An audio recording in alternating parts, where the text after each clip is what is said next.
प्यारे बच्चों, स्वागत है आपका एक्सीलेंस हिंदी लर्निंग में। और मैं सुषमा आज फिर से आपके सामने उपस्थित हूँ एक पाठ कृतिका का। ये कहानी है एही ठैया झुलनी हैरानी हो रामा, जो कि शिव प्रसाद मिश्र रुद्र जी ने लिखी है। और ये कहानी है क्या, आप सोचेंगे कि ये नाम कितना बड़ा है, और जितना बड़ा ये नाम है उतनी ही अच्छी, उतनी ही सुंदर ये कहानी है। ये कहानी है किस किस की? दुलारी और टुन्नू की कहानी है भाई। दुलारी और टुन्नू की कहानी है, जो कि एक व्यक्तिगत प्रेम इन दोनों के बीच में जो मरता है। मैं सब बताऊंगी आपको, दुलारी के बारे में भी और टुन्नू के बारे में भी अलग अलग बताऊंगी। और इन दोनों का जो व्यक्तिगत प्रेम है वो अंततः देश प्रेम में बदल जाता है।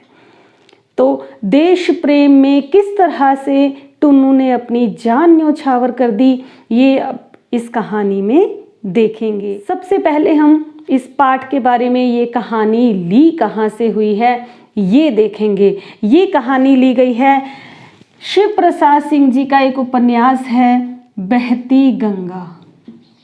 बहती गंगा, जो कि 1952 में प्रकाशित हुआ था। कब प्रकाशित हुआ था? 1952 में प्रकाशित हुआ था। और इसी से ये जो पाठ है, ये जो कहानी है एही ठैया झुलनी हैरानी हो रामा, लिया गया है। तो सबसे पहले दुलारी के बारे में मैं आपको बता दूं कि दुलारी कौन है। इसे हम साफ कर देते हैं। दुलारी जो है ये एक 35 वर्षीय महिला है। 35 वर्षीय महिला,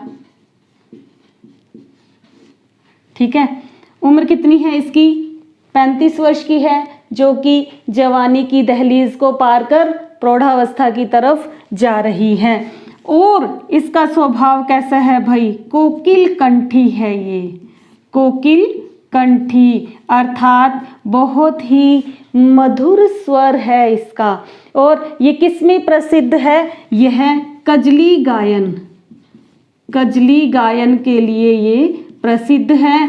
पद्यमय प्रश्नोत्तरी के लिए, पद्यमय प्रश्नोत्तरी, देखो गद्य में प्रश्नोत्तरी होती है और एक पद्य में होती है, तो ये पद्य की प्रश्नोत्तरी के लिए प्रसिद्ध है, शायरी के लिए प्रसिद्ध है। ये सभी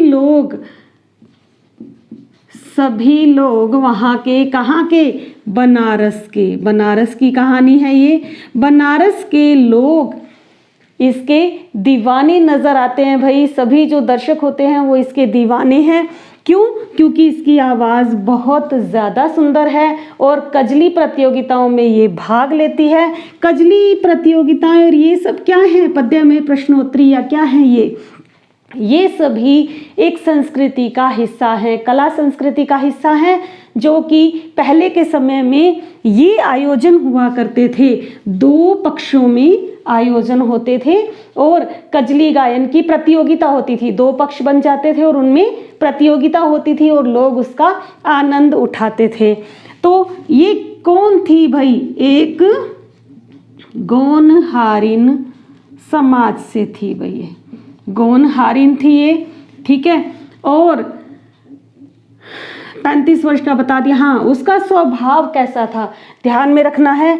उसका स्वभाव था अक्खड़, एकदम मुंह फट, मुंह पर जवाब देने वाली, स्पष्टवादी, निर्भीक, किसी से डरती नहीं थी भाई, ठीक है। स्पष्टवादी थी, मुंह फट थी और अक्खड़ स्वभाव की थी, निर्भीक थी। और इसका स्वभाव था सबसे अच्छा, वो क्या था?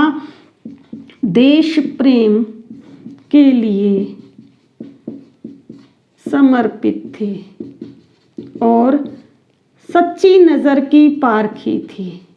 सच्ची नज़र की पारखी थी भाई, ध्यान में रखना है। ये है दुलारी की विशेषताएं। ध्यान रख लेना।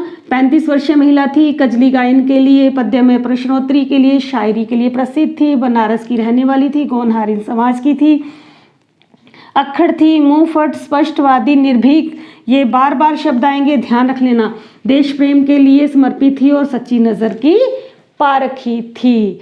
अब चलते हैं, टुन्नू का व्यक्तित्व कैसा था, दोनों कैसे मिले, कैसे टुन्नू के मन में इसके लिए, दुलारी के लिए प्रेम भाव जागृत हुआ। तो अब देखते हैं टुन्नू के व्यक्तित्व के बारे में। टुन्नू कैसा था?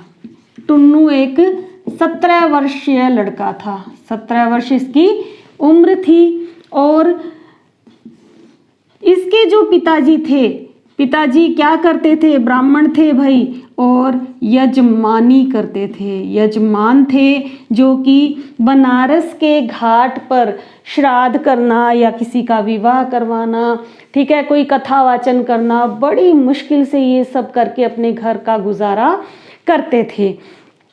अब टुन्नू कैसा था? टुन्नू भाई, इसको चस्का लग गया कजली गायन का। किसका चस्का लग गया? कजली गायन का। ये कुसंग में पड़ गया, बुरे संगति में पड़ गया और इसको चस्का लग गया और जल्दी ही यह इसमें क्या हो गया भाई? कुशलता हासिल कर ली, कुशलता हासिल कर ली। और तो और ये पद्यमय प्रश्नोत्तरी करने में भी क्या था? कुशल था। ये खुद ही रचता था और खुद ही बोलता था, ध्यान में रखना है। ये पद्यमय प्रश्नोत्तरी करने में भी कुशल था और इसका स्वभाव कैसा था भाई? सच्चा देशभक्त था, सच्चा देशभक्त था। और इसकी विशेषता क्या थी? कला का पारखी था, यानी कि इसकी नज़र जो थी वो कला के प्रति समर्पित थी। इसी वजह से इसके मन में दुलारी के प्रति प्रेम भाव जागृत हुआ। क्यों? क्योंकि दुलारी में भी एक उसका मधुर कंठ और उसकी जो कजली गायन की प्रतिभा थी उस पर यह कायल हुआ, न कि उसके शरीर पर कायल हुआ। तो अब देखेंगे अपने कि ये दोनों किस तरह से पहली बार मिले और किस तरह से टुन्नू के मन में इसके लिए प्रेम भाव जागृत हुआ दुलारी के लिए। तो देखें, तो दुलारी और टुन्नू दोनों मिले कहाँ पर? ध्यान रखना है। एक था खोजवा मोहल्ला, ठीक है, एक था बजरडीहा मोहल्ला। तो यहाँ पर इन दोनों मोहल्लों के बीच में भादों की तीज पर क्या हुआ? कजली गायन की प्रतियोगिता हुई। भादों की तीज पर कजली गायन की प्रतियोगिता हुई, जहाँ पर खोजवा वालों ने किसको अपनी तरफ से खड़ा किया? दुलारी को। और बजरडीहा वालों ने किसको? टुन्नू को। ठीक है, अब ध्यान में ये रखना है कि जिस दुलारी से सब लोग डरते थे कजली गायन प्रतियोगिता में भाग लेने के लिए, वहाँ पर उसकी आधी उम्र का एक बालक उसके सामने आकर खड़ा हो गया था दुलारी के सामने। दोनों में प्रतियोगिता शुरू हुई तो इनको तो पता ही था कि जीत किसकी है? हमारी ही है। इन्होंने अपनी जीत सुनिश्चित कर ली, ठीक है, इनको लगा कि जीत तो हमारी ही है। लेकिन जब टुन्नू के सवाल जवाब पद्य में अपनी शायरी करना, पद्य के अंदर अपनी रचनाओं को कहना एक बहुत ही मुश्किल काम है, जिसे टुन्नू बखूबी निभा रहा था। और दुलारी जो कि एक तुनक मिजाज अक्खड़ महिला थी, वो ये सब देखकर अंदर ही अंदर मुस्कुरा रही थी। अर्थात वह टुन्नू को देखकर मुस्कुरा रही थी। उसके मन में टुन्नू के प्रति एक बड़ा अच्छे वाला भाव जागृत हो गया था, क्योंकि वह एक बालक था, उसके मन में ऐसा कोई भाव नहीं था। लेकिन तो टुन्नू जो था वो इसके प्रति क्या हो गया था, इसके मन में प्रेम भाव जागृत हो गया था। किस वजह से? शारीरिक सौंदर्य की वजह से नहीं, दुलारी की प्रतिभा की वजह से। मैंने आपको बताया था कि कला का पारखी था और इसी वजह से इसके गुणों को देखकर यह इसके मन में क्या हुआ, प्रेम भाव जागृत हुआ। और वहीं पर उसने पद्य में ही एक ऐसी शायरी कह दी और अपने प्रेम को सबके सामने प्रकट कर दिया। लेकिन वहीं पर कौन था भाई? फेंकू सरदार। फेंकू सरदार वही था जो कि समझता था कि दुलारी तो सिर्फ मेरी है। दुलारी पर अपना एकाधिकार मानता था वो। अब ये ट्विस्ट आ चुका है कहानी में कि ये फेंकू सरदार इन दोनों के बीच में कहाँ से आ गया। जैसे ही इसने देखा, इसने सुना कि ये अपना प्रेम भाव इसके प्रति प्रकट कर रहा है, तो यह तुरंत गुस्से से लाल पीला हो गया और टुन्नू को मारने के लिए दौड़ा। बड़ी मुश्किल से दुलारी ने बीच बचाव करके दोनों को बचाया और टुन्नू को अलग किया। अब हुआ क्या? अब अगली बात में, ये तो हो गया दोनों का पहली बार दोनों कहाँ मिले। अब कहानी शुरू कहाँ से हुई? इस पुस्तक की जो कहानी है वो कहाँ से, कहानी का आरंभ होता है कहाँ से? दुलारी जो है वो दनादन दंड लगा रही थी, अर्थात व्यायाम कर रही थी, कसरत कर रही थी और उसने महाराष्ट्रियन तरीके से धोती पहन रखी थी और बाल जो थे वो उसके खुले थे। जैसे ही उसने कसरत खत्म की वह पसीने से तरबतर हो गई थी। उसने चने खाए और अपने बालों को संवारा। इतने में ही बाहर जो है वो कुंडी खड़काई किसी ने। उसने जल्दी से अपनी धोती को पहना और उसने खिड़की खोली। जैसे ही खिड़की खोली, सामने कौन खड़ा था भाई? सामने खड़ा था टुन्नू। उसके बगल में एक बंडल था। क्या था? बंडल था जिसमें क्या थी भाई? खद्दर की साड़ी थी। खद्दर की साड़ी थी। तो दुलारी ने बहुत गुस्से में उससे बात की, क्यों आए हो यहाँ? इतना सुनते ही जो टुन्नू की मुस्कुराहट थी वो कहीं खो गई थी। उसने कहा कि साल भर का त्योहार है, इसीलिए तुम्हारे लिए लाया हूँ। तो दुलारी एकदम से चिल्लाई, साल भर का त्योहार है तो यहाँ क्यों आए हो? तो टुन्नू बोला कि इसीलिए आया हूँ क्योंकि साल के बाद होली का त्योहार आता है, तो ये मैं तुम्हारे लिए खद्दर की साड़ी लाया हूँ जो कि गांधी आश्रम की बिनी हुई साड़ी है। दुलारी को एकदम से गुस्सा आ जाता है। वो कहता है कि उसको साड़ी को फेंक देती है और क्या कहती है? कहती है कि जाओ यहाँ से, क्या तुम्हें ये कफन किसी और चिता के लिए नहीं मिला? जाओ किसी और चिता पर जाकर मरो। उसे इतना गुस्सा आ चुका था और टुन्नू की आंखों में बड़ी बड़ी उसकी आंखें थी और उसमें काजल लगा हुआ था, उसमें से आंसू गिरे और काजल से मिलकर आंसू कैसे हो चुके थे? काले रंग के हो चुके थे और उसकी साड़ी पर जा गिरे जो नीचे साड़ी पड़ी थी। यह कहते हुए कि साल के बाद त्योहार आया था होली का और इसीलिए मैं तुम्हारे लिए ये साड़ी लाया था।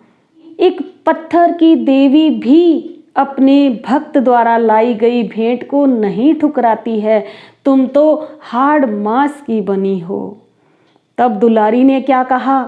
मन में सोचा उसने कि हाड़ मांस की बनी हूँ तभी तो, हाड़ मांस की बनी हूँ तभी तो, ऐसा दुलारी ने क्यों कहा? क्योंकि वह समाज से डरती थी भाई। क्यों डरती थी समाज से? एक तो दुलारी की उम्र उसकी उम्र से बिल्कुल दुगनी थी और वह एक ब्राह्मण परिवार का बेटा था, एक अच्छे परिवार से, कुलीन सभ्य परिवार से संबंध रखता था और दुलारी लोगों का नाच गाना, लोगों के सामने नाच गाना करके उनका मनोरंजन करके अपना घर चलाती थी। इसी वजह से वह टुन्नू को किसी तरह से भी अपनी तरफ आकर्षित नहीं होने देना चाहती थी। यही डर उसके मन में रहता था कि कोई टुन्नू को बदनाम नहीं कर दे। किसकी वजह से? दुलारी की वजह से। टुन्नू उसका भाषण सुनता रहा और उसने सिर्फ एक पंक्ति कही, और क्या कहा कि मन पर किसी का बस नहीं चलता। उसने क्या कहा? मन पर किसी का बस नहीं चलता। इतना कहकर वो चला गया था कि मन तो है, अगर किसी के मन में प्रेम भाव जागृत हो जाए तो वह उम्र को नहीं देखता है। लेकिन दुलारी तो समझती थी इस बात को। वह अभी बच्चा था, वह नहीं समझ पा रहा था, लेकिन दुलारी इन सब चीज़ों को समझती थी। उसे समाज का भय था, वह किसी भी चीज़ से अनजान नहीं थी, लेकिन वह अभी भी गुस्से से ही टुन्नू को देख रही थी। टुन्नू जा चुका था और उसने धीरे सी धोती उठाई, उस साड़ी को उठाया और उसकी साड़ी पर जो काले धब्बे लगे हुए थे उन्हें अंदर ले जाकर बार बार चूमने लगी। क्यों? क्योंकि उसकी आंखों में अब गुस्सा काफूर हो चुका था आंखों से, और उसकी जगह पर दिल में क्या भर गई थी? टुन्नू के लिए कोमलता भर गई थी। उसके मन में उसके लिए स्नेह भाव भर गया था। भाई किसके लिए? टुन्नू के लिए। अब देखें आगे क्या होता है। टुन्नू के जाने के बाद अचानक से दुलारी को ख्याल आया कि आज टुन्नू की वेशभूषा में भारी अंतर था। उसने आज आबरवां क्या होता है? आबरवां अर्थात बहुत बारीक मलमल का कुर्ता उसने पहन रखा था। किसने पहन रखा था? टुन्नू ने पहन रखा था। और लखनवी टोपलिया के बजाय उसके सिर पर क्या थी? गांधी टोपी थी। वह इसका कारण पूछना चाहती थी कि क्या कारण है जो तुमने इस तरह की वेशभूषा पहन रखी है, लेकिन इसका अवसर ही नहीं मिला। अब उसने अपना संदूक खोला और अच्छे से करीने से उस धोती को बड़े प्यार से उस संदूक के अंदर रख दिया। टुन्नू के मन के भावों को तो दुलारी पहली मुलाकात में ही समझ चुकी थी। कई बार टुन्नू उसके पास आया भी, लेकिन आधा घंटा बैठा रहता, उससे बातें करता, लेकिन कभी भी उसने उसकी अपने दिल की बात दुलारी से नहीं की। क्यों? क्योंकि वह तो उसकी कला से प्रभावित था और वह केवल बातें करके वहां से छाया की तरह खिसक जाता था। दुलारी को समझ आ चुका था कि टुन्नू को उसके शरीर के प्रति कोई आकर्षण नहीं था। वह आसक्त था तो केवल उसकी आत्मा के प्रति, केवल उसकी कला के प्रति वो आसक्त था। यह संबंध शारीरिक नहीं था, यह आकर्षण शारीरिक नहीं था। कैसा था? उसकी कला के प्रति और उसकी आत्मा के प्रति उसका संबंध था। और उसने खुद ने भी आज ये महसूस किया कि उसने आज तक टुन्नू के प्रति जितना भी गुस्सा दिखाया वो केवल दिखावा था, सिर्फ दिखावा था। क्यों? क्योंकि दुलारी के मन में टुन्नू एक अलग ही जगह बना चुका था। वह संदूक में साड़ी रखकर जैसे ही बाहर आई, उसने क्या देखा कि फिंकू सरदार उसके कमरे में आया हुआ है। उसके हाथ में भी एक बंडल है और उसमें 4-5 धोतियां थी। उसने वह धोतियां उसको दी। उसने दुलारी ने हाथ में नहीं पकड़ी बल्कि उसे ठोकर मारा। उसकी दी हुई धोतियों को उसने ठोकर मारी और कहा कि तुमने तो होली पर साड़ी देने का वादा किया था, क्या हुआ? तो फिंकू सरदार ने क्या कहा कि साड़ी मैं तुम्हें तीज पर दूंगा।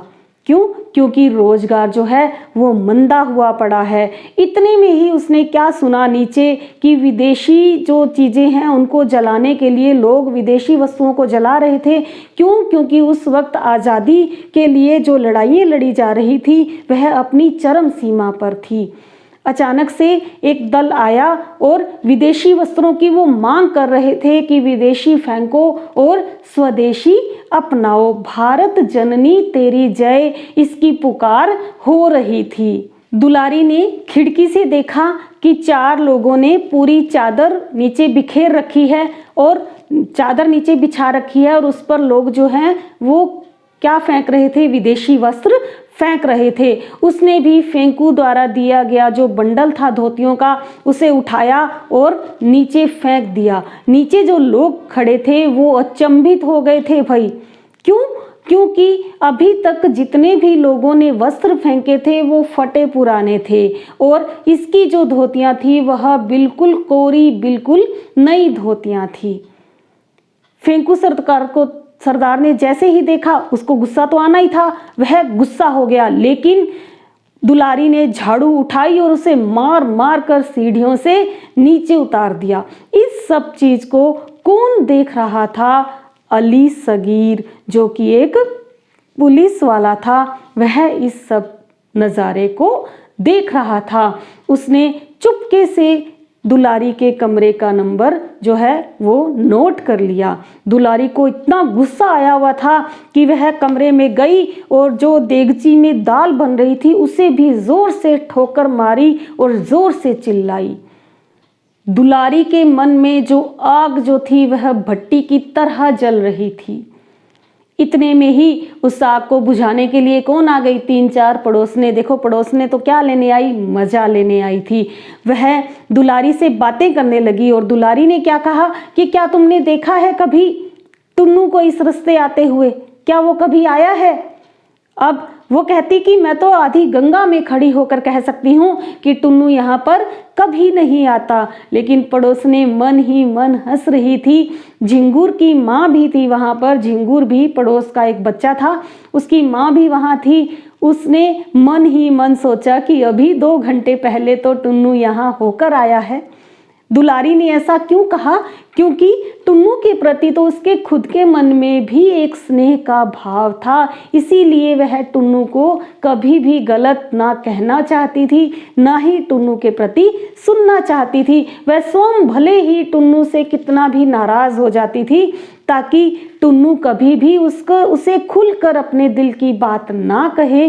किस वजह से? समाज के डर की वजह से। वो पड़ोसनों से टुन्नू के बारे में ही बातें कर रही थी कि इतने में ही वो 9 वर्षीय बालक झिंगुर दौड़ता हुआ आया और उसने कहा कि गोरे सिपाहियों ने टुन्नू को मार दिया है और उसकी लाश को गंगा में बहा दिया है। ये सुनते ही दुलारी स्तब्ध हो जाती है। एकदम से कभी न पसीजने वाला उसका जो हृदय था, कठोर हृदय, वह कोमल हो चुका था। उसकी आंखों से आंसू की धाराएं बह चुकी थी।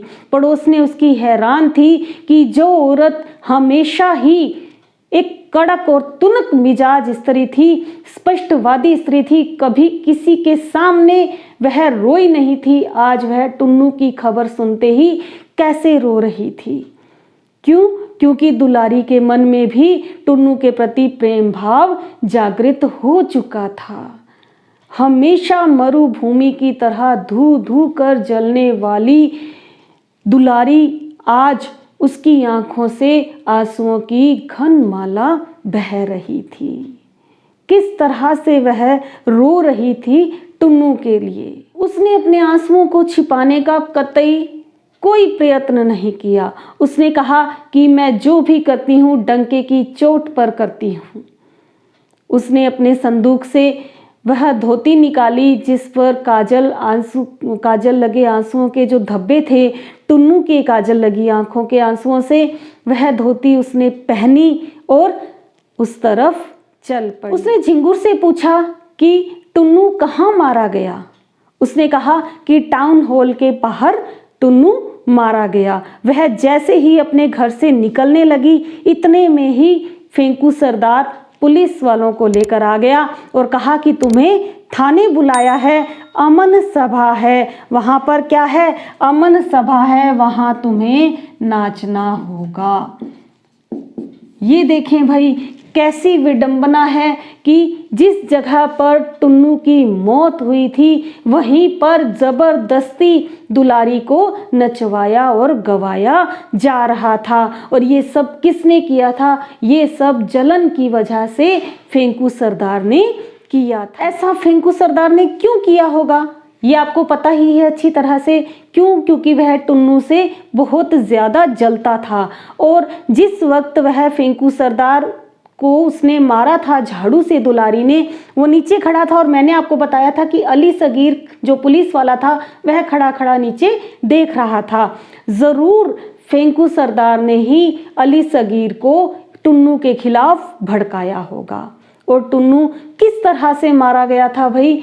टुन्नू को जिस तरह से वह विदेशी कपड़ों को लेकर जा रहा था उसकी होली जलाने के लिए, वहाँ पर 4 पुलिस वालों ने टुन्नू को पकड़ लिया था और उसे इतना बुरी तरह से मारा कि उसकी पसलियाँ ही टूट गई थी और वह वहीं मर गया। तो दुलारी को वहाँ बुलाया गया, कहाँ? अमन सभा में गवाने के लिए। अमन सभा में दुलारी ने वही धोती पहन रखी थी जो किसने दी थी? टुन्नू ने दी थी। और उसकी आँखों से निश्चल धारा बह रही थी आंसुओं की, और वह बोल रही थी कि एही ठैया झुलनी है रानी हो रामा, कि यही वो स्थान है। एही ठैया, ये साफ कर दूं,